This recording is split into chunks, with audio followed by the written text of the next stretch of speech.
Hi, this is Dennis with Second Chance Tackle, and today, well, we're going to go down a rabbit hole. It's something that's just sparked my curiosity, and it actually came from a viewer's question. I thought we'd answer the viewer's question as well as give you a little bit of a history that kind of was the rabbit hole. I've been interested in the South Bend fishing reels for a while now, and South Bend never made a fishing reel, but it certainly marketed them. And that's kind of what it was. South Bend started off, I believe it was 1910, it might have been 1912.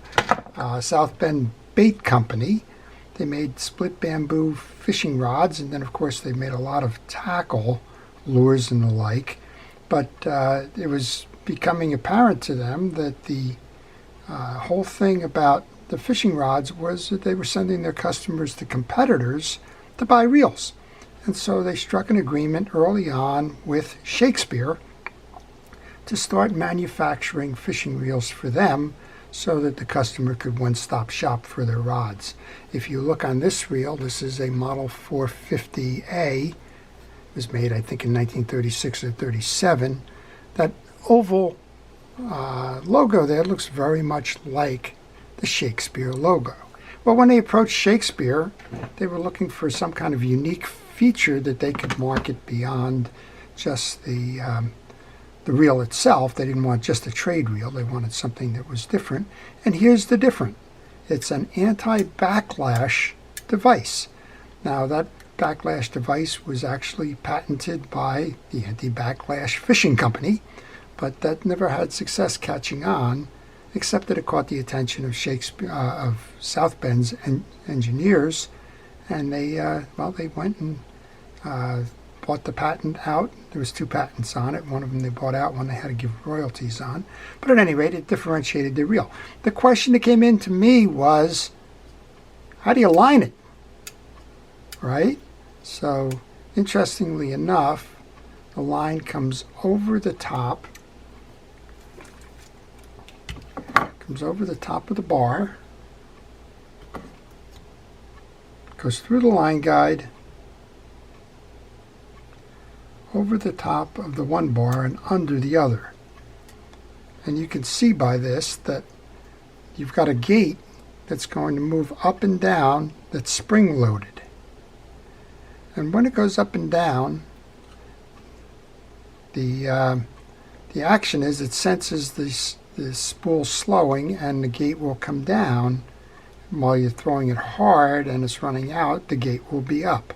So that's kind of an interesting approach to stopping that backlash, and it was something that proved to be very well received by the angling community. So this one's hard to turn, and we're going to take this one apart. We'll show you the inside of it, and here's an interesting thing, on and off on the ABL. A lot of people turned that off because they wanted to, that adjusts the spring. They wanted to go away from the backlash to extend the casting distances. All right, there's 4 side plate screws. We're going to go ahead and take this one off. We'll see if we can make this one work better. So sometimes you start on one thing and you wind up on a completely different path, and that's sort of where I was with this one. I just wanted to see if I couldn't make this work. I noticed the anti-backlash feature. I wanted to do a little research. I went out to Orca actually, and I bought the book, Fishing Reels of South Bend. It's a compendium of a whole bunch of articles that were published in Orca Reel News for quite a few years, I think 15 or more years, by a fellow named Jim Madden. And he seems to have focused on South Bend's as a collectible type of a reel. And there's not many collectors to it because it's like a Rodney Dangerfield reel. It never did get it the respect. It was basically a reel designed as an affordable reel and as a complement, again, to the tackling. It's often considered a blue-collar reel. But we just took the 4 side plate screws out, so we should be able to remove the case. I think we'll probably just see right here why this thing is just performing poorly. If you look at it, we've got an awful lot of old grease on here. And, well, you want to be careful with the spring. This is your gate. This is your spring. Okay, let's see if we can't take this apart and improve the performance here. Just want to grab a screwdriver, take the handle off. You could also use a wrench. The bottom of this handle is a probably a 7/16. Let's take the handle off and let's push that main gear through. And just pushing it through, I feel that it's just jammed with all grease. So this was a 1937, I believe, reel. They use suffixes on some of these, and just like Shakespeare used date codes on their reels, a lot of these South Bend reels got dated by those suffixes. I believe that this particular reel was available from 1932 all the way through the late 1950s, the 450 series. But the 400A suffix tells you that it was a again, I'll have to go back and look, 36 or 35. While this is setting up there, I'm just going to give another little shot with scraping the old grease. Let's go to that book. So, one of the things I love about the Orca books is it's just a wealth of information in terms of your models. So here's the one that says oval reels. I look over here for the 450. It said it was made between 1932 and 1953. The model I'm working on has got the A suffix. It was only made in 1936. So surprising what you can learn by just doing a little bit of base research. All right, well, we're trying to clean that dirt and the like up. I think we did a pretty good job there. We can oil that one spring set here. The handle is clean. This is a direct drive reel, and it doesn't have any drag washers in it or anything, so it's a fairly unsophisticated approach. There's a cross-reference in this book. Since this reel was made by Shakespeare, a lot of the designs of the reels themselves are Shakespeare designs. There's limited or no difference between the Shakespeare reel and the South Bend reel. Parts are interchangeable. The only difference would be on those that have the anti-reverse or anti-backlash, which is almost all of the early South Bend reels. You won't find that reel in Shakespeare. That's probably because South Bend owned the patent, and well, if Shakespeare wanted to do this one, they'd have to pay South Bend to procure the rights, the patent rights to do that. Seems like after that patent expired, a whole host of reel manufacturers started putting that anti-backlash on. And interestingly enough, there's an ambassador out there. I think it's the 5000 AB. And that one has an anti-reverse gate that looks very, very similar. Updated a little bit, but very similar to the one that you just saw working here. All right, well, I think we've scraped away a lot of that, and I believe that's going to improve the performance right away. Just want to get that last chunk or two out of where that spool is going to sit. Well, we have a gear here. And I want to just make sure that this usually just disconnects. It's usually a pull out. There we go. I want to do the same thing here. I want to just hose that down with some penetrating oil. Grab my screwdriver to peel off that old grease. And a lot of times this is it. The old grease just becomes tar, and you just can't get the performance you need out of a reel because something isn't turning due to the friction of the old grease. We'll fix that. I use a variety of tools.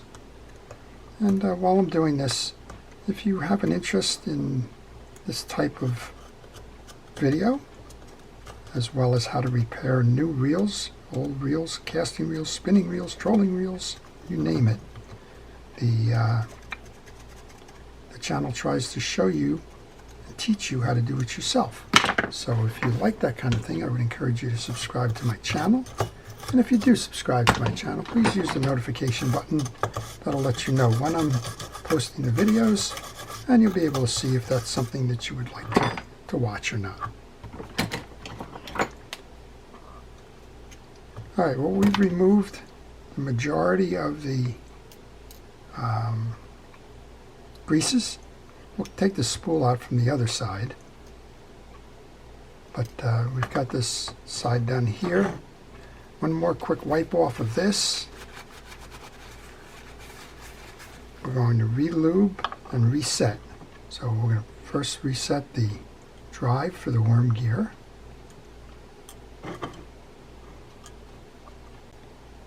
So that's how that loads. Now what we want to do is put a little bit of grease. Well, we want to do two things. We want to pull the old grease out of the teeth here. So I'll use a hard brush. This is just a dollar store hard brush. You can use a toothbrush. They all work. If it's a little bit more stubborn, you can use a wire brush. They will all work equally well.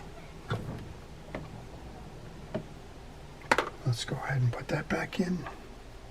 Just a little bit of oil onto, or grease rather, onto the stem. And a little bit of grease into the gear. This has got two gears on it. One is going to drive the spool, and one is going to drive the line guide. The inner one drives the line guide. The outer drives the spool. Looks like there's a little bit of grease that didn't get taken off here, so let's make sure that that gets off too. Well, if you have any questions on this reel or any reel in particular, if you leave those in the comments section, I will try to answer them for you. And if you're working on a reel and you're stuck, for example, maybe I can get you unstuck. And if you just want to know a little bit more, like we're talking here about the history of the Shakespeare and the South Bend companies, one making the reels for the other. And if you leave that in there, well, I'll see what we can do to answer those questions for you. Well, that's a spring I wouldn't want to take off.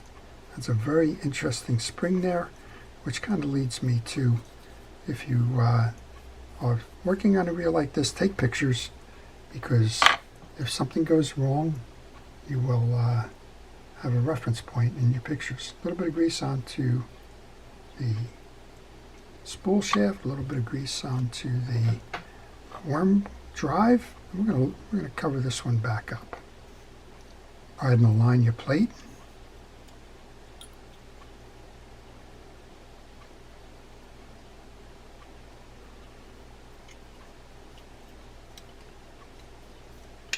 You want to make sure that your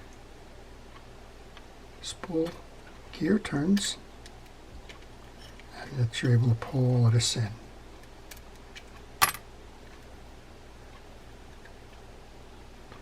Once you do that, go to your parts tray and pull out the 4 screws that you have and tighten those down. You can use a micro screwdriver. I do for this.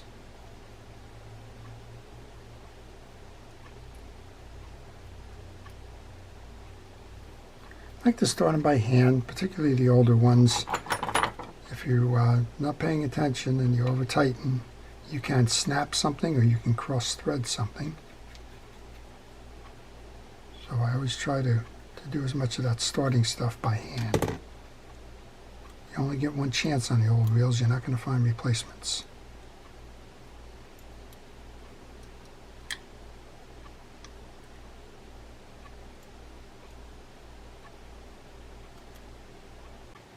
Okay, once you finish the screws on the side, you can put the cap onto the handle. And as a side note, if you're having issues with that gate and the spring, you need to kind of, it works around that lever on the back side there. You need to lift it out, kind of turn it up, and that will reset it on the spring there. Okay. Let's do one more thing. Let's see if we can get it over. Well, it's turning easier already. I do want to remove this small screw here that's holding the pawl in place. Let's see if we can get that pawl out. I don't know. On a reel, it's pretty much 85 years old or so. Sometimes those get stuck in there. So I think what we're going to do, we're just going to oil that. Looks like there might be a little bit of corrosion and the like. Let's see if I can't turn that. That seems to be doing the trick. And what we want to do is we want to place the carrier back.